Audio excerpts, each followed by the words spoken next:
नमस्कार दर्शकों, YouTube के मेरे चैनल में आप सबका स्वागत है। आज मैं वीडियो लेकर आई हूँ वृश्चिक लगन व सिंह राशि के लिए वर्ष 2025 का वार्षिक राशिफल।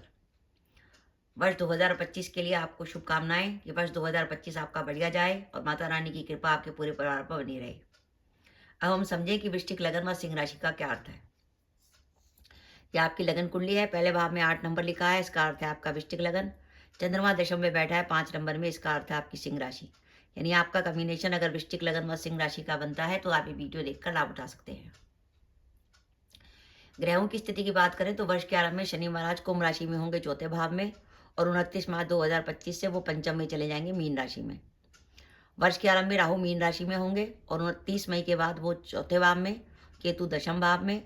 वर्ष के आरंभ में देवगुरु बृहस्पति सप्तम में, 14 मई के बाद अष्टम में और 20 अक्टूबर के बाद भाग्य भाव में। सिंह राशि की बात करें तो वर्ष के आरंभ में शनि महाराज सप्तम में होंगे स्वराशि के, और 29 मार्च 2025 को वो चले जाएंगे अष्टम में। जैसे ही शनि महाराज चंद्रमा से अष्टम में जाएंगे, सिंह राशि पर शनि की ढैया आरंभ हो जाएगी 29 मार्च 2025 से। शनि की ढैया आरंभ हो जाएगी सिंह राशि पर। राहु जो वर्ष के आरंभ में मीन राशि में थे वो 30 मई को सप्तम में, केतु लगन पर। वर्ष के आरंभ में देवगुरु बृहस्पति दशम में, 14 मई के बाद लाभ भाव में और 20 अक्टूबर के बाद द्वादश में। ये ग्रहों की स्थिति है वृश्चिक लगन व सिंह राशि से। देखिए, अगर आपका ये कॉम्बिनेशन वृश्चिक लगन व सिंह राशि का है तो सबसे इंपॉर्टेंट बात कि वर्ष 2025 में 29 मार्च 2025 से शनि की ढैया आप पे आरंभ हो रही है आने वाले 2.5 साल के लिए। और अगर आप घर के बड़े पुत्र हैं तो पिता के स्वास्थ्य का विशेष रूप से ध्यान रखिएगा, क्योंकि अगर शनि की ढैया बड़े पुत्र के ऊपर लगती है, वो भी अष्टम की ढैया, क्योंकि शनि महाराज यहाँ चंद्रमा से अष्टम में चल रहे हैं, तो सिंह राशि पे जो ढैया लग रही है वो अष्टम की ढैया लग रही है। अगर वो चलती है तो घर के बड़े पुत्र की कुंडली में चलती है तो पिता के स्वास्थ्य को लेकर विशेष चिंता रहती है। अब हम देखते हैं कि वृश्चिक लगन व सिंह राशि के लिए वर्ष 2025 में क्या है। देखिए, ग्रहों की स्थिति इस बात का संकेत दे रही है कि शनि की ढैया आरंभ होने के बावजूद भी यह वर्ष आपके लिए अच्छा जाने वाला है। आपके पास वर्ष पर अपॉर्चुनिटी रहेगी, इसलिए मैंने आपको लिखा है शुभ समय जनवरी से लेकर दिसंबर। जनवरी से लेकर दिसंबर तक आपके काम रेगुलर चलते रहेंगे, कामों में रुकावट नहीं आएगी। आप कैरियर में कुछ भी करना चाहते हैं तो आपको वर्ष भर अपॉर्चुनिटी मिलेगी। और ये वर्ष ऐसा है कि इस वर्ष में सिंह राशि से जो गुरु हैं वो लाभ भाव में रहने वाले हैं। गुरु का गोचर इच्छा पूर्ति के भाव में हो रहा है, जो इस संकेत दे रहा है कि आपके कैरियर में इच्छा पूर्ति का समय आ गया। अब कैरियर में इच्छा पूर्ति का समय का क्या अर्थ होता है, जैसे कई बार हम कहीं जॉब ट्राई कर रहे होते हैं, किसी कंपनी को ज्वाइन करना चाहते हैं पर ऑप्शन नहीं होते। हो सकता है इस वर्ष आपके यहाँ ऑप्शन मिल जाए। आप लंबे समय से प्रमोशन के इंतजार में थे, आपका प्रमोशन हो जाए। और ये वर्ष आपका ट्रांसफर भी दिखा रहा है। व्यापार में अगर आप लंबे समय से कुछ नया प्लान कर रहे थे तो नया काम शुरू करने के लिए वर्ष आपके लिए अच्छा है। साथ ही ये वर्ष आपके लिए फाइनेंशियली भी अच्छा जाने वाला है। आपकी वर्तमान इनकम में बढ़ोतरी का संकेत आ रहा है, चाहे आप व्यापारी हों या नौकरी करते हों। और अगर आप लंबे समय से विदेश जाने के लिए सोच रहे थे तो विदेश यात्रा के लिए भी ये वर्ष शुभ रहने वाला है। तो ओवरऑल स्थिति यह है कि वृश्चिक लगन व सिंह राशि पर शनि की ढैया होने के बावजूद भी कैरियर को गति मिलेगी।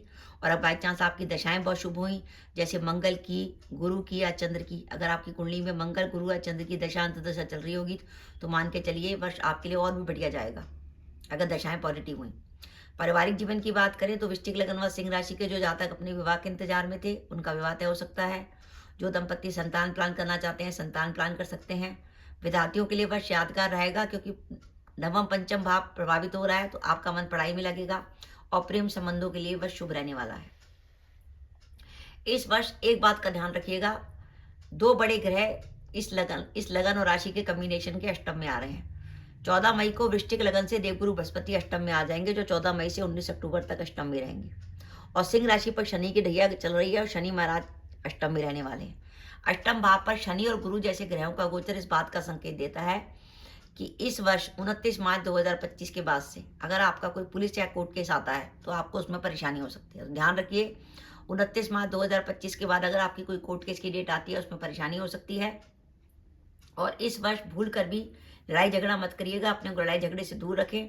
बाई चांस कोई बात बिगड़ती है और कोई पुलिस केस बनता है तो आप परेशानी में आ जाएंगे, क्योंकि वृश्चिक लगन से गुरु अष्टम में रहेंगे और सिंह राशि से शनि अष्टम में रहेंगे। और ये वर्ष मैंने स्टार्टिंग में बता दिया, माता पिता के स्वास्थ्य को लेकर चिंता दिखा रहा है। शनि की ढैया चलेगी तो शनि की ढैया में कई बार डिप्रेशन की संभावना बनती है। मन आपका कुछ अशांत रहेगा, कई बार आपका मन उखड़ेगा, कई बार डिप्रेशन की संभावना बनेगी। इस वर्ष आपके खर्चे अधिक होने वाले हैं और लड़ाई झगड़े से दूर रहने के लिए मैंने आपको कहा है। साथ ही साथ एक संभावना है, दाम्पत्य जीवन में तनाव का संकेत आ रहा है। देखिए, सिंह राशि से सप्तम में शनि अष्टम में चला जाएगा और सप्तम भाव में राहु का गोचर होगा 30 मई से। तो दाम्पत्य जीवन में तनाव का संकेत, जीवन साथी के स्वास्थ्य को लेकर चिंता, और अगर आपका व्यापार पार्टनरशिप में है तो पार्टनर से किसी प्रकार का तनाव या परेशानी हो सकती है। तो वृश्चिक लगन व सिंह राशि के लिए वर्ष 2025 62% तक बढ़िया जाने वाला है। अब हमें इस समय रेमेडी क्या करनी है? देखिए, सबसे पहले शनि महाराज की रेमेडी करनी है कि शनि के लिए एक तो हर 29 मार्च 2025 के बाद से हर शनिवार को हमें छायादान करना है। आपको श्रावण के महीने में अगर एक बार आप रुद्राभिषेक करा देंगे तो वो शनि महाराज की बहुत अच्छी रेमेडी है। और अगर आपको लगे कि कामों में बार बार बाधा आ रही है, रुकावट आ रही है, तो आप शनि महाराज को प्रसन्न करने के लिए हनुमान जी को 8 शनिवार चोला चढ़ा सकते हैं। वो भी शनि महाराज की बहुत अच्छी रेमेडी है। 8 शनिवार हनुमान जी को चोला चढ़ा सकते हैं। राहु सप्तम में रहेंगे जो दाम्पत्य जीवन में परेशानी देंगे, तो राहु के लिए आप बुधवार या शनिवार को बहते पानी में कोले प्रवाहित कर सकते हैं। केतु लगन पे रहेंगे जो आपके स्वभाव को चिड़चिड़ा बनाएंगे। और वृश्चिक लगन से केतु दशम में रहेंगे जो काम में कुछ बाधा डाल सकते हैं। तो केतु के लिए आप कुत्ते को रोटी खिला सकते हैं और बुधवार को गणेश जी के मंदिर में कम्बल का दान कर सकते हैं, सफेद और काला।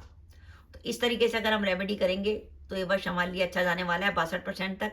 ध्यान रखिए, शनि की ढैया हो या साढ़े साती, कामों में कुछ मेहनत अधिक होती है, कामों में कई बार बाधा भी आती है, नेगेटिव अप्रोच बनती है, और कई बार ऐसा होता है कि अपॉर्चुनिटी आते आते लास्ट मोमेंट पे रुक जाती है। इसलिए मैंने आपसे कहा कि अगर आपको लगे कि अपॉर्चुनिटी बनते बनते लास्ट मोमेंट पे रुक रही है, तो आप शनि महाराज को प्रसन्न करने के लिए हनुमान जी को प्रसन्न करिए और 8 शनिवार हनुमान जी को चोला चढ़ा दीजिए। अगर आप चोला नहीं चढ़ा सकते, तो अगर आपके काम की बाधाएं ज़्यादा आ रही हैं आपको, तो आप रोज 7 बार हनुमान चालीसा का पाठ करें, क्योंकि हनुमान जी की पूजा करने से शनि महाराज फौरन प्रसन्न होते हैं। तो अगर आप 7 बार हनुमान चालीसा रोज करेंगे, एक ही जगह बैठ के एक बार में करनी है, 15 से 20 मिनट लगते हैं, तो आपकी काम की बाधाएं दूर होंगी और शनि की ढैया का प्रभाव काफी हद तक आप पे कम हो जाएगा। तो दर्शकों, ये मेरा वीडियो था कि वृश्चिक लगन व सिंह राशि के लिए वर्ष 2025 62% तक बढ़िया जाने वाला है। आपको मेरा वीडियो कैसा लगा प्लीज कमेंट बॉक्स में कमेंट करके बताइएगा। इसके साथ ही अगर आप मेरे चैनल पर पहली बार आए हैं और आपने मेरे चैनल को अभी तक सब्सक्राइब नहीं किया, तो कृपया मेरा चैनल सब्सक्राइब कर दें, साथ ही बेल आइकन को भी दबा दें, जिससे जब भी मैं अपनी वीडियो अपलोड करूँ उसकी नोटिफिकेशन आपको मिल जाए और आप मेरा वीडियो देख सकें। इसके साथ ही नमस्कार दर्शकों, जय माता दी।